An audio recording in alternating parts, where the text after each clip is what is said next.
what I wanted to talk about is, you're all given an opportunity, right? You're all given an opportunity, probably from a financial perspective, but that will only take you so far, right? I think, the financial assistance, what you received, without dreams and attitude, you won't go too far in life. So that's very, very important to have dreams and the right attitude that will make your dreams come through. I lost my parents when I was really young, 1.5-year-old, and I started working at the age of 17, along with my studies. And so from starting at the age of 17 as a counselor at NIT, wherein, telling students what kind of courses they should take, I went on to become a country leader for a large multinational company managing around 2,500 people. So what got me here, right? I think those are the very few points which I thought I'll quickly touch upon. Maybe it could be inspirational to some of you. So the first point is, when all of you pass out and start with your careers, the biggest inhibitor for you would be the fear of unknown, okay? I'm a small town girl. Like many of you probably before engineering, how many of you studied vernacular? How many of Kannada medium or anything? Can I have this raise hands? Yeah, 50% of the population, right? And so did I. I haven't gone to a convent school. I went to government schools where they give you food to come to school. And so starting from there, starting being a small town, conservative town girl, how do you move on and face the big bad world, right? So you need to first shed the fear of unknown. Unless you venture out, try and explore and see, you will not be able to grow. So first point is try and be courageous in order to go and explore the world. The second point is once you get an opportunity, once you get your first job, right? The day when you think you know everything, that's the end of your career, right? Your most important aspect is to see being curious, looking at the big picture, beyond your work, beyond what you know, looking at what is the organization doing, how does the organization, what they do, what kind of societal impact it has, what are we trying to, what kind of world's problem are we trying to solve through your organization. So being curious, willing to learn, I think will take you a long way. Even being at my age and my stage of career, people who know me know about it. Every single year, I will try to learn something new. Okay, every single year, I'll pick up either a new language or a new activity. Sometimes it could be fundamental, right? I mean, a couple of years back, I said I have to learn to bake. My kids love eating cake, so I need to bake. So it doesn't matter what it is, but I think continuous learning is extremely essential no matter how old you are or what stage of career you are.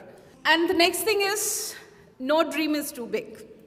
And it is extremely important to dream. I'll just share a small part of my career, right? So when I started working, eventually I ended up with a multinational company called SAP, and I was working as a training administrator there. And suddenly one fine day I felt consulting is my calling. I have a very nice, good, stable, well-paying job, but I'm not happy.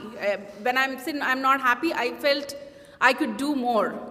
I walked up to my practice head and I said, hey, what do I need to become a consultant? And he laughed at my face.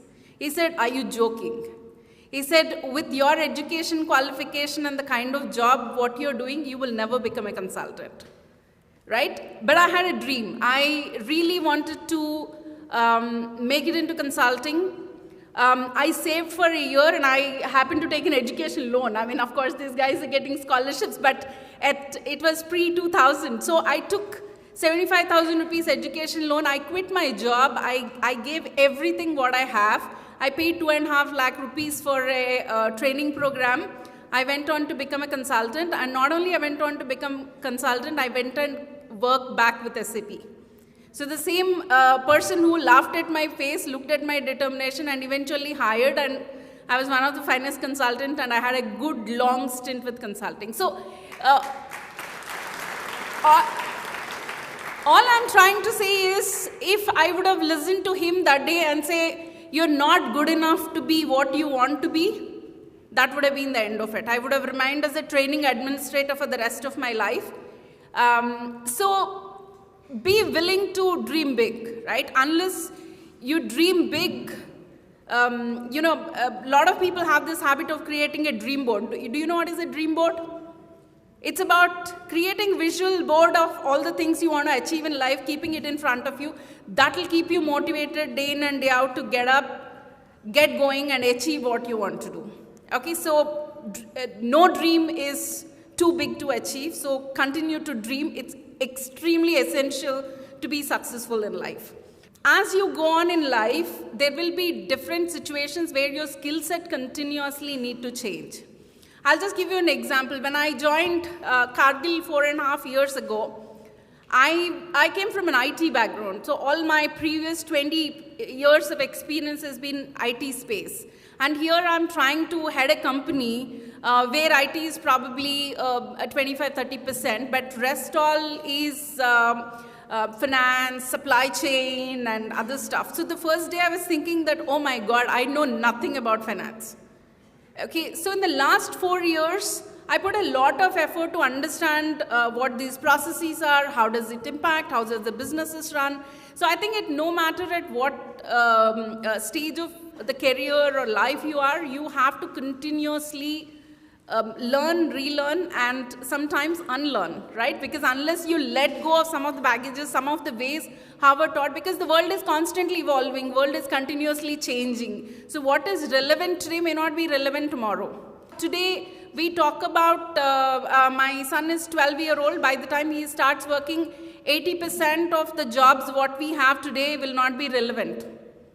Right? So unless continuously you unlearn and relearn, you will not go forward. So that's a very, very important aspect of life.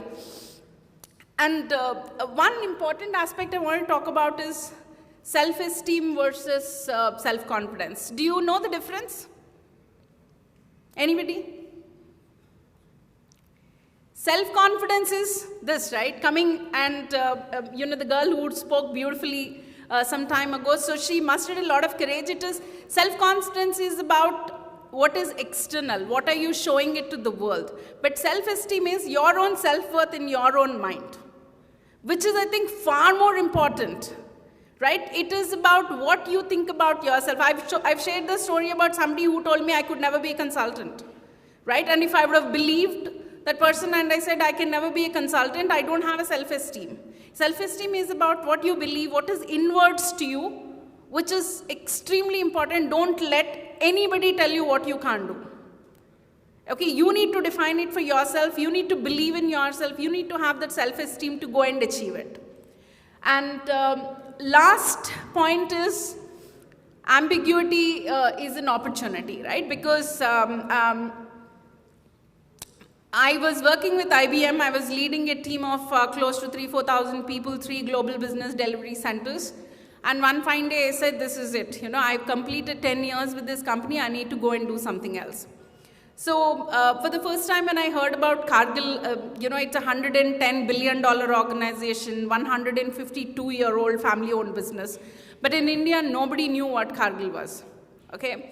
When I joined the organization, we didn't have a team. We didn't even have an office. So there were a team of around 20 people working out of a business center, and all my friends at IBM thought I completely lost it, right? It is like, who will leave a job of leading a 3,000 people and being a director and, you know, such a nice, cushiony job and go and join a company with 20 people, right? But things were very ambiguous for people, but I looked at it as an opportunity. Fast forward 4 years, we are at 2,500 people now, right? It is about,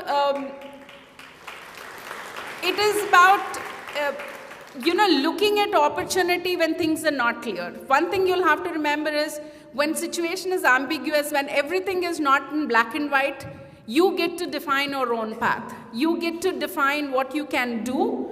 And not only that, when things are ambiguous, even others don't know what it is. So if it is ambiguous, you get to define it for others. Right? I think it's very important that don't look at everything has to be black and white, everything has to be 100% clear. Unless I know my next 10 steps, I'm not going to go and do something about it.